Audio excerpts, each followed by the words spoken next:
लें जी, वज़ीर आज़म बनते ही शहबाज शरीफ के ऊपर लंका ढा दी गई है और पहला बड़ा सरप्राइज़ शहबाज शरीफ को बतौर वज़ीर आज़म मिला है। आले शरीफ और आले ज़रदारी की रातों की नींदें इस वक्त एक शख्स ने हराम कर दी हैं और वो शख्स अडियाला जेल में बैठा है। वहीं दूसरी जानिब शहबाज शरीफ ने हल्फ लेना है आज बरोज़ सोमवार, लेकिन ये हल्फ का मामला भी कुछ पेचीदा हो सकता है और इसलिए चीखो पुकार नून लीग की ऑलरेडी शुरू हो चुकी है, क्योंकि हल्फ लेना है इमरान खान के एक सिपाही ने। क्या वो डटेगा या फिर वो कॉम्प्रोमाइज़ करेगा, इस हवाले से बड़ी आम तरीन तफसीलात हैं। वहीं दूसरी जानिब इमरान खान साहब ने एक लंबा छक्का मारा है और असम्बली में एक तगड़ा सिपाही उतारने का फैसला किया है। इस हवाले से भी आम तरीन तफसीलात हैं और पाकिस्तान तहरीक इंसाफ का अब आगे का लाया अमल क्या होगा, किस तरह से चीज़ों को आगे लेकर चलना है। एक चोरी शुदा मैंडेट है, लेकिन असम्बली में क्या करना है।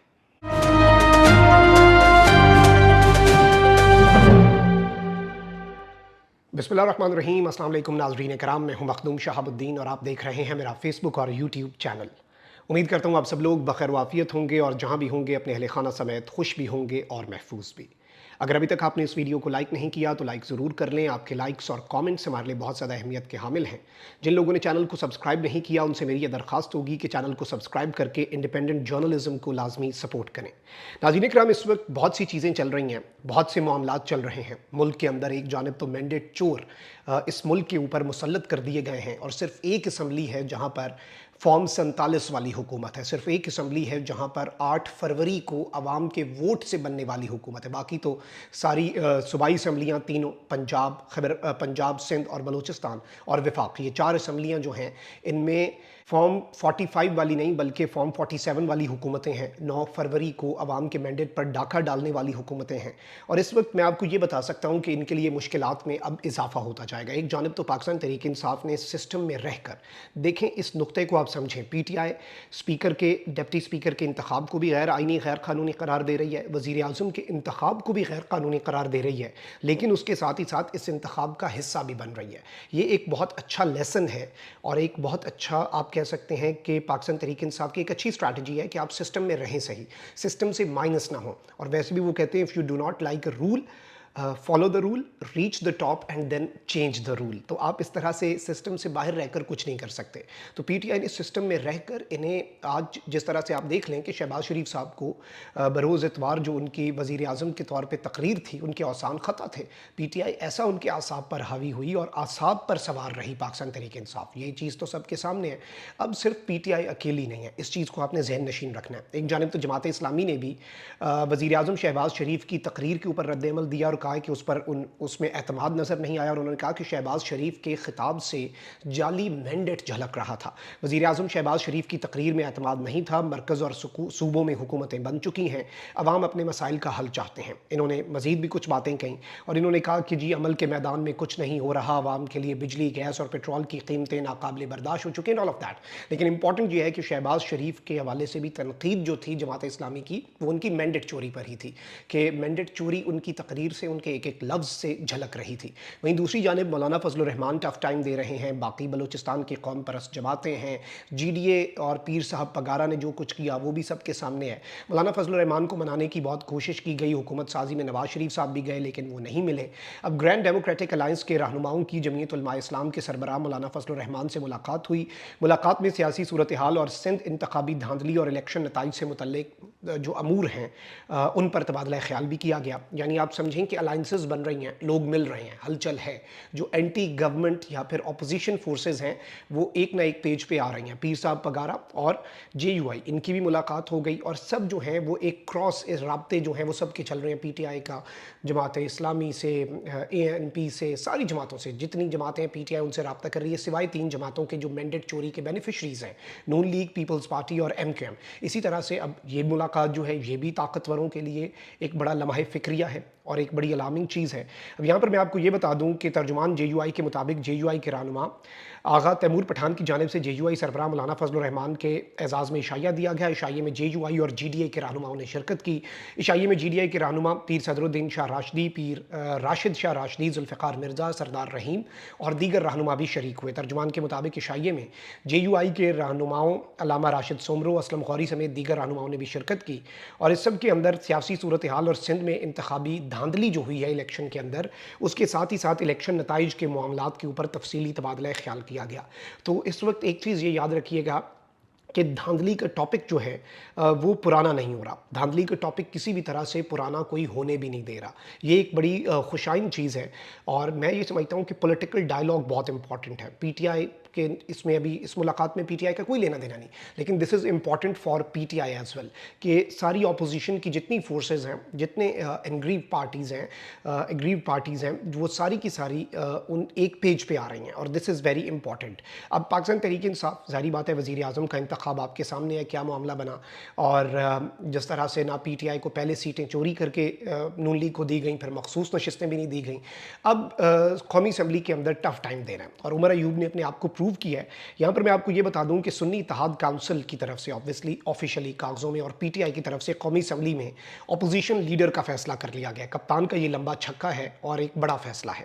ذرائع کے مطابق سنی اتحاد کونسل کی جانب سے عمر ایوب کو قائد حزب اختلاف بنانے کا فیصلہ کیا گیا ہے۔ عمر ایوب وزیر اعظم کے انتخاب میں بھی سنی اتحاد کونسل کے امیدوار تھے، جبکہ وہ تحریک انصاف کے مرکزی جنرل سیکرٹری بھی منتخب ہوئے ہیں۔ دوبارہ جو انٹرا پارٹی الیکشنز ہوئے ہیں، قبل ازیں اتوار کو قومی اسمبلی کے اجلاس میں نو منتخب وزیر اعظم کے خطاب کے بعد اسپیکر ایاز صادق نے عمر ایوب کو خطاب کی دعوت دی، تو سرکاری ٹی وی نے، یاد رکھیے گا، ان کی تقریر شروع ہوتے ہی نشریات بند کر دیں۔ ان کی تقریر کے دوران جو ہلا گلا ہوا وہ بھی سب کے سامنے ہے، اور عمر ایوب نے اس سب کے اوپر یہ بات کہی کہ میری تقریر چلوائی جائے، یہ زیادتی ہے۔ پھر انہوں نے مختلف اینگل سے چلائی، لیکن عمر ایوب نے اگلے پچھلے سارے حساب برابر کیے، اور یہ ایک تقریر پورے کے پورے سسٹم پر، پورے کے پورے نظام پر، پورے کے پورے نظام کے کرتا دھرتاؤں پر بھاری پڑی ہے۔ دس از امپورٹنٹ۔ اچھا، اب ذرا میں آ جاتا ہوں بڑی اہم ترین چیزوں کے اوپر، اور جو اس وقت کچھ کنسرنز چل رہے ہیں۔ پہلے ذرا آپ سمجھیں پاکستان تحریک انصاف کی مستقبل کی اسٹریٹجی کیا ہونے جا رہی ہے، پاکستان تحریک انصاف کس طرح سے چیزوں کو آگے لے کر چلے گی۔ پاکستان تحریک انصاف کے چیئرمین عمران خان صاحب جو ہیں، ان کے ساتھ بڑی اہم ترین کچھ ملاقاتیں بھی ہونی ہیں، اور کچھ بڑی اہم ترین چیزیں جو ہیں وہ آج بہت سے معاملات ہیں، بہت سی چیزیں ہیں، بہت سی ملاقاتیں ہیں، بہت سے ایسے اسپیکٹس ہیں، بہت سے ایسے نکات ہیں جو کہ ابھی خان صاحب جن کے اوپر چیزیں کر بھی رہے ہیں۔ لیکن پی ٹی آئی کے حوالے سے ایک چیز آپ سمجھ لیں کہ پی ٹی آئی جارحانہ موڈ میں ہے۔ پی ٹی آئی کسی بھی قسم کی کوئی رعایت دینے کے لیے اس سسٹم کو تیار نہیں ہے۔ پی ٹی آئی کا مطالبہ، پی ٹی آئی کا موقف، اور یہ ان کے لیے ایک ڈراؤنا خواب بن چکا ہے۔ انہوں نے اتنا دیوار سے لگایا، جو پری پول ریگنگ ہوئی، ایک جماعت کا عدالتی قتل کر دیا گیا، نشان لے لیا گیا، وہ کاغذات نامزدگی والے معاملات، تجویز کنندہ تائید، ہمارے سامنے ہے نا سب کچھ، ہم وہ اتنے بھولے تو نہیں، ابھی کچھ ہی دنوں پرانی بات ہے۔ اس سب کے اندر کوئی بھی جماعت ہوتی تو وہ اس کا 10% برداشت نہ کرتی، الیکشن کا بائیکاٹ کر جاتی۔ پی ٹی آئی نے نہیں کیا، پی ٹی آئی نے فائٹ بیک کیا، پی ٹی آئی کی پھر سیٹیں لے لی گئیں، دھاندلی ہوئی، پھر بھی فائٹ بیک کیا، مخصوص نشستیں نہیں ملیں، پھر بھی فائٹ بیک کیا۔ ایک چیز واضح ہے کہ پی ٹی آئی والے میدان خالی نہیں چھوڑیں گے، اور وہ فائٹ بیک کرتے رہیں گے، یہ تھک جائیں گے۔ اور مجھے آج بھی عمران خان کی زمان پارک میں میری ان سے ملاقات ہوئی، اور مجھے یاد ہے کہ وہ جو دو سرخ کرسیاں لگی ہوئی ہیں، ایک پہ خان صاحب بیٹھے تھے، ایک پہ میں بیٹھا تھا، اور مجھے عمران خان کے الفاظ آج بھی یاد آتے ہیں۔ عمران خان صاحب نے کہا تھا، دیکھو شہاب، یہ اعصاب کی جنگ ہے، اور یہ جنگ میں جیتوں گا۔ یہ بات صرف خان صاحب نے مجھے زمان پارک میں نہیں، بلکہ جس دن خان صاحب کے خلاف بطور وزیر اعظم تحریک عدم اعتماد نیشنل اسمبلی میں پیش ہوئی تھی، اس دن بھی خان صاحب کی وزیر اعظم آفس میں یوٹیوبرز کے ساتھ ملاقات تھی، اور اس دن بھی عمران خان نے یہ بات کہی تھی کہ یہ اعصاب کی جنگ ہے، اور یہ جنگ میں جیتوں گا۔ ابھی بھی آپ دیکھ لیں، پورے کا پورا سسٹم ایک شخص کے ارد گرد گھوم رہا ہے۔ پورے کا پورا سسٹم عمران خان کی تصویر ٹی وی پر نہ چل جائے، اس لیے جمہور اور پارلیمان جو ہے اس کے ساتھ بھی کھلواڑ کرنے کے لیے تیار ہے۔ اس شخص کی تصویر سے، اس شخص کے نام سے اتنے خوف زدہ ہیں، اور وہ شخص جیل میں بیٹھا اس وقت پورے سسٹم کو ہلا رہا ہے۔ اور ایک چیز یاد رکھیے گا، اس وقت جتنے بھی مووز ہیں، یہ وزیر اعظم شہباز شریف بن گیا، لیکن فتح عمران خان کی ہے، اور یہ اس کے اندر ایسا ڈوبیں گے جو پی ڈی ایم 1.0 کا ڈیزاسٹر تھا اسے آپ بھول جائیں گے، پی ڈی ایم 2.0 نے جو ڈیزاسٹرز کرنے ہیں۔ اچھا، وہیں دوسری جانب شہباز شریف صاحب نے آج، کیونکہ سوموار ہو چکا ہے، 4 مارچ کی ڈیٹ ہو چکی ہے پاکستان کے اندر، تو آج بیسیکلی شہباز شریف کی تقریب حلف برداری بھی ہے۔